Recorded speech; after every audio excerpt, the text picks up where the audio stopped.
Hello बच्चों, vertical circular motion topic से related जब कोई ऑब्जेक्ट सर्कुलर ट्रैक पर मोशन करता है तो उसमें डिफरेंट पॉइंट पर वेलोसिटी और एक्सेलरेशन डिस्कस करने जा रहे हैं। तो डिस्कशन अबाउट टेंजेंशियल एक्सेलरेशन। ये सर्कुलर ट्रैक है और ये लोएस्ट पॉइंट है, ये मिड पॉइंट है, ये हाईएस्ट पॉइंट है और ये पॉइंट ऑफ सस्पेंशन है। यहां से कोई ये जो स्ट्रिंग है यहां से अटैच है और ये यहां मास m है, इस कोई बाब है उसका लेंथ l है स्ट्रिंग का और मास m है। तो ये यहां ये थीटा एंगल है और ये इस पॉइंट पर वेट जो हो जाएगा डाउनवर्ड डायरेक्शन में और एंगल थीटा है। तो mg के दो कंपोनेंट हो जाएंगे, mg cos थीटा और जो टेंजेंशियल कंपोनेंट होगा वो mg sin थीटा। तो t माइनस टेंशन स्ट्रिंग में इस डायरेक्शन में लगेगा तो t minus mg cos theta equal to mb square by l हो जाएगा। तो tangential force equal to mg sin theta हो जाएगा। तो tangential acceleration equal to force upon mass equal to mg sin theta upon m equal to g sin theta. तो tangential acceleration equal to g sin theta at lowest point theta equal to 0 degree. तो tangential acceleration lowest point पर 0 हो जाएगा। Middle point पर theta equal to 90 degree. तो tangential acceleration middle point पर g हो जाएगा। हाईएस्ट पॉइंट पर थीटा इक्वल टू 180 डिग्री। तो टेंजेंशियल एक्सेलरेशन 0 हो जाएगा हाईएस्ट पॉइंट पर। तो highest and lowest point tangential acceleration minimum होगा, highest and lowest point. Middle point पर टेंजेंशियल एक्सेलरेशन मैक्सिमम होगा।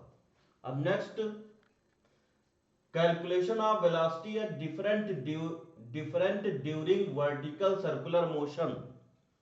ये पॉइंट ऑफ सस्पेंशन है, यहां से एक स्ट्रिंग, इससे एक बॉब अटैच है और उसका मास m है और स्ट्रिंग का लेंथ l है। तो ये ऐसे गोल गोल घूम रहा है। तो लोएस्ट पॉइंट पर वेलोसिटी कितनी होनी चाहिए?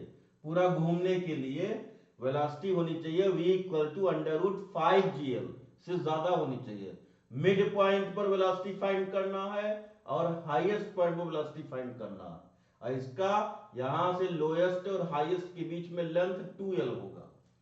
तो इसमें क्या करेंगे, लोएस्ट और मिड पॉइंट पर वेलोसिटी फाइंड करने के लिए लोएस्ट और मिड पॉइंट पर एनर्जी कंजर्वेशन यूज करेंगे। तो kinetic energy at lowest point plus potential energy at lowest point equal to kinetic energy at mid point plus potential energy at mid point. तो यहां mid point kinetic energy half mv square, तो half m root 5gl whole square. Potential energy ये reference line है, यहां potential energy 0 होगा। तो potential energy 0 हो गया इक्वल टू मिड पॉइंट पर kinetic energy suppose half mv square ये v वेलोसिटी है प्लस यहां ये हाइट है l, तो mgl हो जाएगा पोटेंशियल एनर्जी। तो इसको सॉल्व करेंगे तो v square equal to 3gl आता है। तो मिड पॉइंट पर जो वेलोसिटी आती है vm equal to under root 3gl, इसको याद रखना। अब हाईएस्ट पॉइंट पर वेलोसिटी फाइंड करना है तो लोएस्ट पॉइंट और हाईएस्ट पॉइंट पर एनर्जी कंजर्वेशन यूज करेंगे। तो lowest point and highest point, kinetic energy at lowest point plus potential energy at lowest point, kinetic energy at highest point plus potential energy at highest point. तो half m v square under root 5gl whole square अब plus lowest point पर जो potential energy है वो 0 है, highest point पर जो kinetic energy है वो सपोज हाफ mv स्क्वायर है, m मास है, v वेलोसिटी यहां है, plus potential energy highest point पर ये रेफरेंस लाइन से 2l हाइट है तो mg 2l हो जाएगा। तो हाईएस्ट पॉइंट पर जो वेलोसिटी होगी अंडर रूट gl होगी। तो वर्टिकल सर्कुलर पाथ को पूरा करने के लिए लोएस्ट पर पॉइंट पर वेलोसिटी अंडर रूट 5gl होनी चाहिए। एंड चक्कर पूरा करते समय मिडिल से पास करने के लिए √3gl होनी चाहिए वेलोसिटी। मिडिल पर velocity √3gl, lowest point velocity √5gl और हाईएस्ट पॉइंट पर वेलोसिटी √gl होनी चाहिए, तब ये इसको क्रॉस कर जाएगा।